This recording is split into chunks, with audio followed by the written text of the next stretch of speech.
Sorry.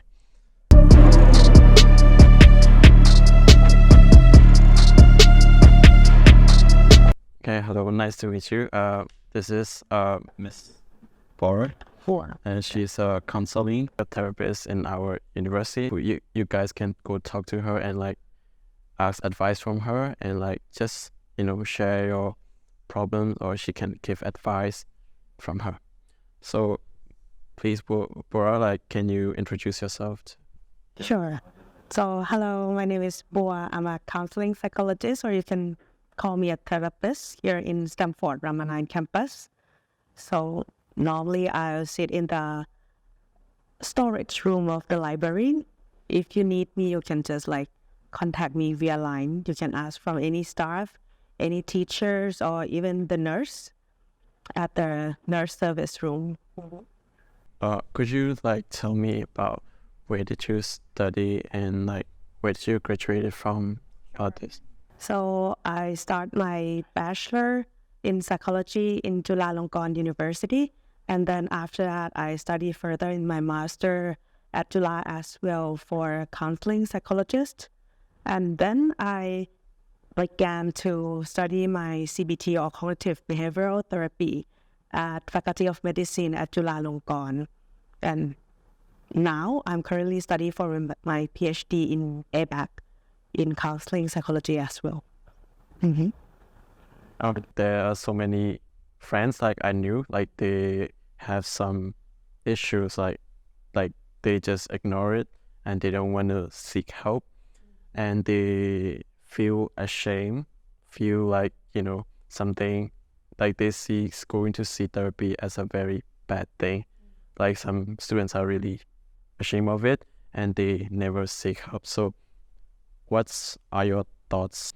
Sometimes it's not only with the therapist, when we face with some problem, sometimes it's hard to reach out to anybody because sometimes there's a stigma, or sometimes there's a lot of thought that make people fear of facing or admit that they have problems. It's really hard, but for me, I want to encourage people to see mental issue, to see stress, just like when you're having a fever, just like when you get cough, or when you have any physical problems. And then sometimes you can heal by yourself, right? Like if you cough, you drink warm water, you get some medicine. But some problems, if you find that it's hard to heal by yourself, or even sometimes you have some little doubt, can I heal this by myself, or I just go to the professional helper? Then you can just walk in, no matter go to the psychiatrist, to go to just general doctor, because if they see some sign, they just refer you to the specialist. Or is in any university or in here, you can come to see the nurse or even me, a psychologist, so that at least they can help you to check whether your problem is like just normal small problems, or if it's severe or have its sign of severities, then they could suggest you something for a better help. Or sometimes even it's not a problem, you want to develop like a better mental health for yourself, you can come to. There's like my questions that I would like to ask you. Like, okay, the first thing is like, when did you start on this therapist major, and what inspired you to do it? How did you get into it? At first, I don't know why, but I always be the one whom my friends when I was in high school come to talk about problems or things to me, but I never knew about this profession before until my mother started to see this too, because a lot of my friends keep calling me. So she tell me, maybe you're good at listening to people, and she suggests me about psychology. So that's why I choose it as a major for my bachelor degrees. Also, you just started to see your talent in there. So. I know, and maybe because I like it to listen to people as well. But at that time, I also questioned that, is this enough? Just listening, and I don't know, maybe at that time, do my opinions or what I suggest is correct or not. So it kind of also have some doubt. So what was the goal that you think you're gonna do before a therapist? Like, what did you want to do? At that time, it's not like a specific goal. I just know that, oh, I'm interested in this. Like, okay, and I also have maybe called talent or skill to listen to people. And at that time, actually, the faculty of psychology is not yet well known. So it's just start for like 5 years or something. So it's just start. But it's quite interesting. So I joined, and then I kind of like it. I kind of like the environment there. The subject that I learn, I find it's very interesting and challenging. And then I start to see the field, because psychology have many fields, right? The fields that I'm really involved in or I really interested in, which is counseling psychology, that I can help people by listening and talking to them. Mm-hmm. So what are the pros and cons, like what you like about this and what you don't like about this, about your career? What I like is that we always say that it's our work. There's a privilege that you learn from a lot of people. You hear a story that they don't tell to anyone else, but they choose. It's not just by choice, but because our characters that we practice to be, make them feel more safe to speak out, right? That's what I like about this professions. But what I don't like, I will say it's the limitations about being in this career. Then you need to hold a lot of secrets of people. And also sometimes the one you want to help the most is the one you can't help. Because there's a ethics we call dual relationship, which we can't, like, if my cousin or my best friend, they need a therapy, I can't do it for them because I have too much kind of like emotional involved. We are too close or something like that. But I can use some of my knowledge to give advice to them, but I cannot do like full therapy or something. So like you can like do, you can help with the people that are really close to you. Yeah, we help in other way, right? Maybe you can give advice, but not like, I think I already asked the question, like what suggestion do you want to give to people who are afraid or shy to seek help? You know, I cannot say please don't be shy. We all have something we fear of. But if you want to solve the problems, then sometimes you need to face it, even you still fear or feel shy to face it, to reach for help or whatever. But the more you wait to solve the problem, the more that problems become bigger or become more severe. So sometimes just take a deep breath and reach out for help to anyone you can go to, because that's the hardest part to start. Mm-hmm. So like sometimes like we just feel down and overwhelmed, like you just wake up and like it feel heavy, but you don't know where it's coming from. So how do you kind of address those? Like how do you kind of solve it? At least to know what is wrong with us. It depends. Sometimes we feel down like just at that moment because we might think of something that we don't like about ourselves, that we don't like about the situation where we are at. And you know, when that kind of thought pop up in your head, then the feeling is kind of like sad, gloomy, something like that, right? So to help with that, so we recheck, is it true what's pop up in your mind? Like some people have a thought saying that I'm not good enough, and if they tell themselves like that every day, how can you be happy waking up? So sometimes if you just like, okay, let's check. Okay, I'm not good enough. Does it mean I'm not good at all? So to bring back the awareness that to still not good enough doesn't mean you're not good at all. And that might lift up a little bit. Sure, it not become like fully enjoy or happy, but it's lift up a little bit of the gloomy emotions because you check with realities. And then you can focus on the present time. Sometimes when we are gloom, we keep focus on the past, or sometimes people focus in the futures. And then they can't do anything about that, to keep focus in that.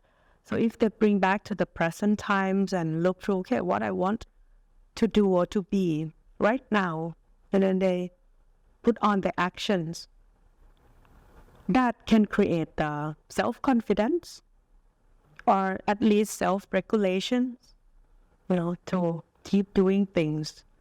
And then they will be able to feel proud of themselves if they come back and revise that, okay, I tried and I do this, do that.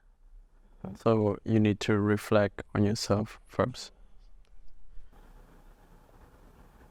One of my friends asked, like, she was scared to go talk to the therapist. Like, she was like, okay, what kind of things will we discuss in the section? Like, Sure. It's quite like a secret place. And just like when you go to see doctor, you don't know what they're going to do with you. You just know that you have like wounded.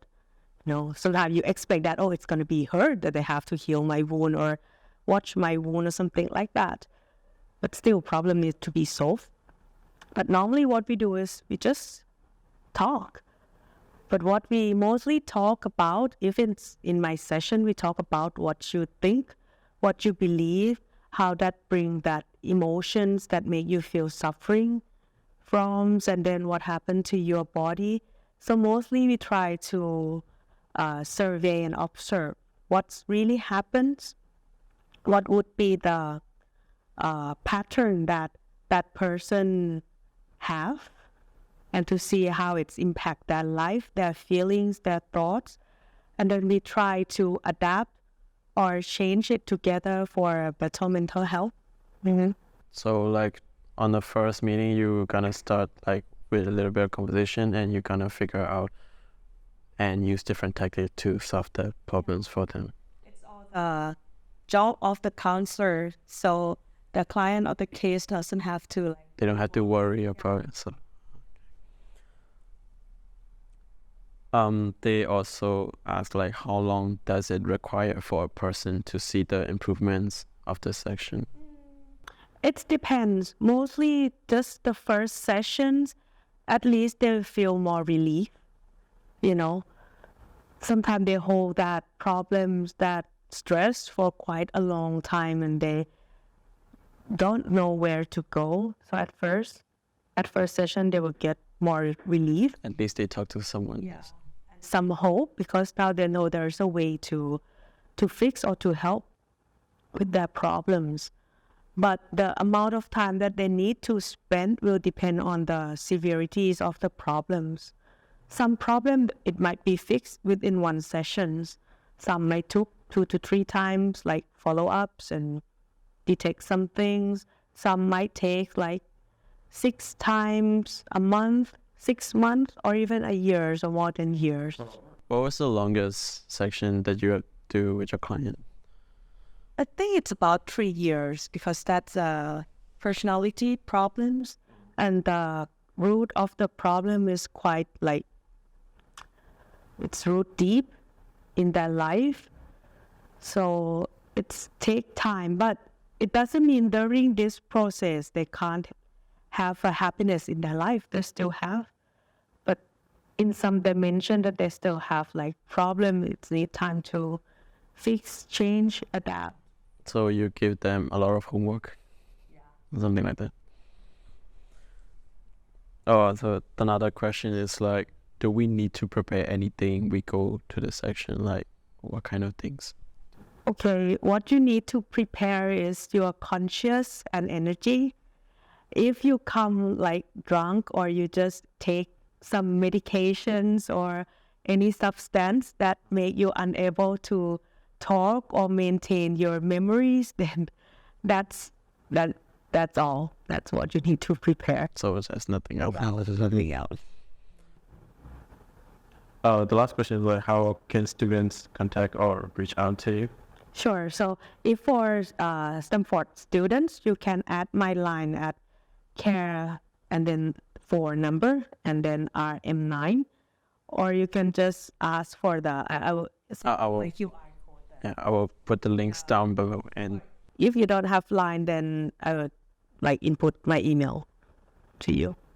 okay, the next thing is some students also ask like, what kind of issues can they talk in this section too?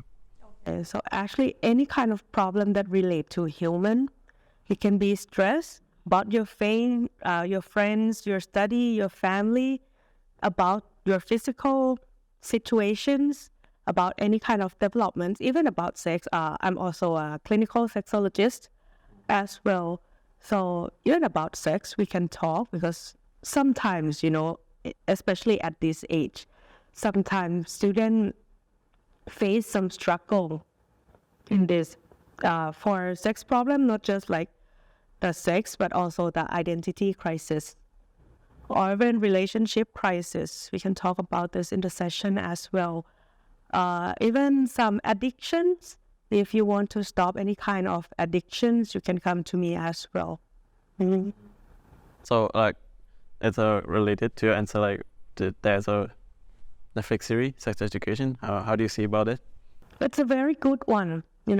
It's not just give the knowledge, but also to see that Character development. any person can struggle with some self-doubt, with some society judgment, or the fear that they have towards themselves or their friends or their partner. And sometimes to see, people, I never know that this can be the issues. And I think it can lessen down some bully behavior as well. Sometimes people bully because they just don't know that others suffer from this. But not everyone, but some, okay? But I think it's helped a lot. Mm-hmm. That thing, like, you don't know it can be an issue, something related. So like, we also, I also have those problems. Like, it's been stuck in me since like childhood, so I don't even think as an issue anymore, but it's an issue. So how can you discover those kind of things, like hidden, like you just don't realize it, but it's there? Sometimes when you talk to the therapist, things will pop up. Because sometimes the client or the case themselves, they didn't mean to hide, but it's not in their working memory, it's just living in there. But the open-ended questions that the counselor use will help them to observe and surveys all the factors that might involve. And some questions might kind of like bring out that memories and they're, I have that story as well. So it will like a branch. Yeah. So it will connect to other part in your. It will show up in the sessions.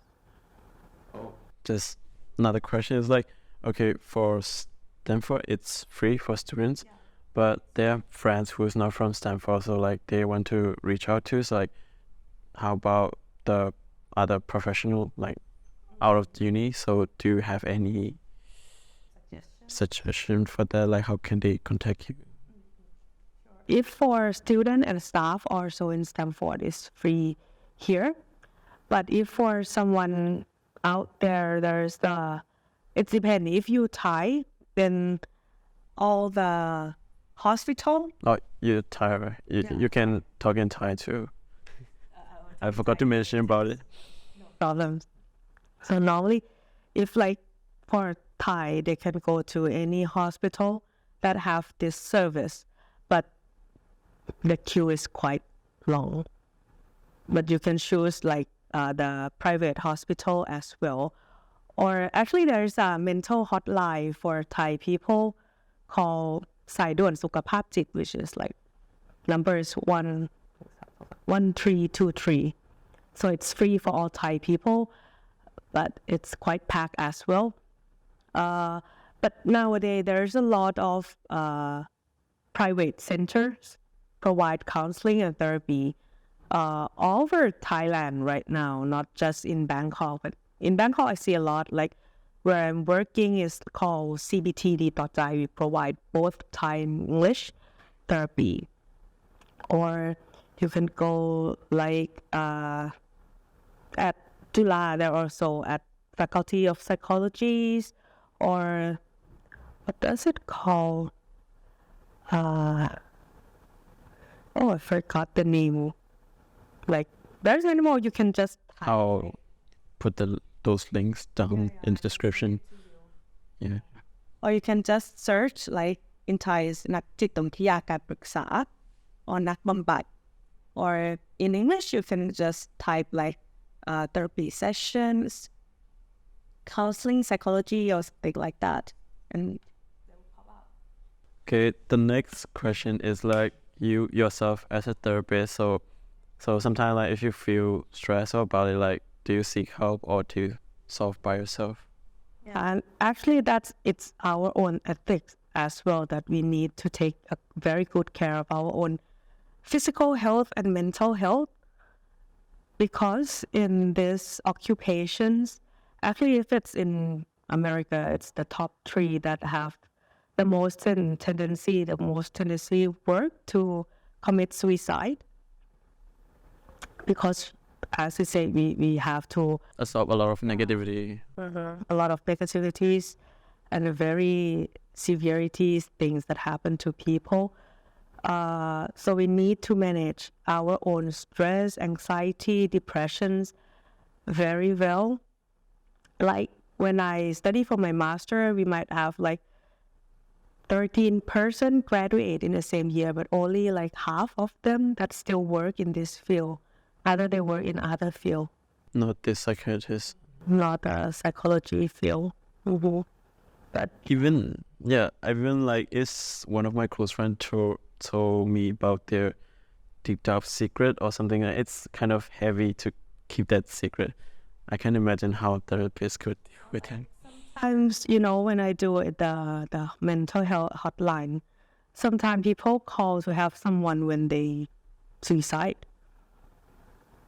So they just call and they commit suicide in that call. So like they just call before they do it. Could you save it? At that time, surely no. How? Because we don't know who they are. We don't know where they are. As anonymous call. Yeah. Or sometimes, my own clients, sometimes they email me, okay, I'm going to suicide, or I just email you to say goodbye, blah, blah, blah, blah. That can happen. I don't think I could take that much. But there is a way but it needs a lot of practice to heal. Handle. Yeah. With all the issue, there are also a lot of dilemmas that can happen, and we have the class of ethical dilemmas solving.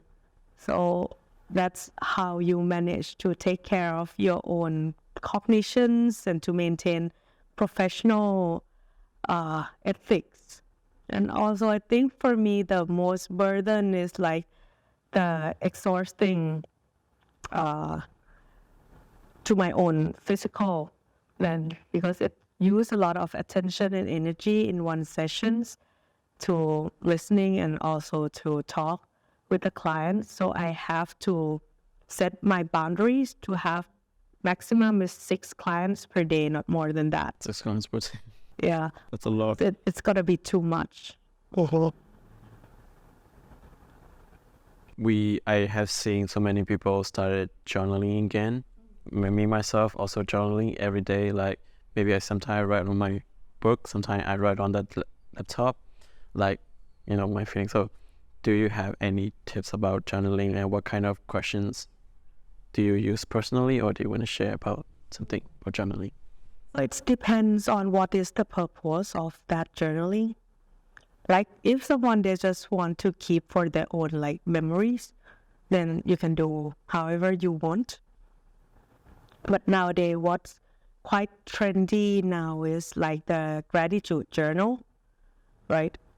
To, how to say, aware of the good thing happens in your life, no matter come from other persons or within their own self. For me, if I would suggest, any kind of journal will help raising up your self-awareness, for sure. But if you want to practice things that also good for your mental health, nowadays people tend to focus on their negativity, what they still lack of, or what they like do the mistake or something like that. And that create a lot of negative emotions, a lot of guilt, and they be in that cycle. So on the other hand, even you do some mistake or you still lack of something, just like I said, it doesn't mean you don't have any other goodness. So to help yourself to revise and to come back and revise or realize what you have been trying, what good intention you have, that can kind of balance the emotional impact for all the mistake that they kind of sees. So when you write down, you can separate, okay, what I still want to develop or do in the, like tomorrow, next month, you can write your goal, that one thing. Another part is to come back and to thanks to yourself or to others, so that you have that some positive vibe with yourself as well. So you can separate with this too. That would be my suggestion. I think will be it for today, and thank you very much for having your time and sharing your experiences and knowledge to people. I will make sure to reach out to other people too. And for students from Stamford, you can contact that link in the description below to contact her. And which day are you usually in the campus? So normally I come here every Thursday, and other day I work like via online platforms. So you can contact me via email, online to booking before you come, because mostly there'll always be like the client that book. So please make appointment beforehand. Okay. Thank you.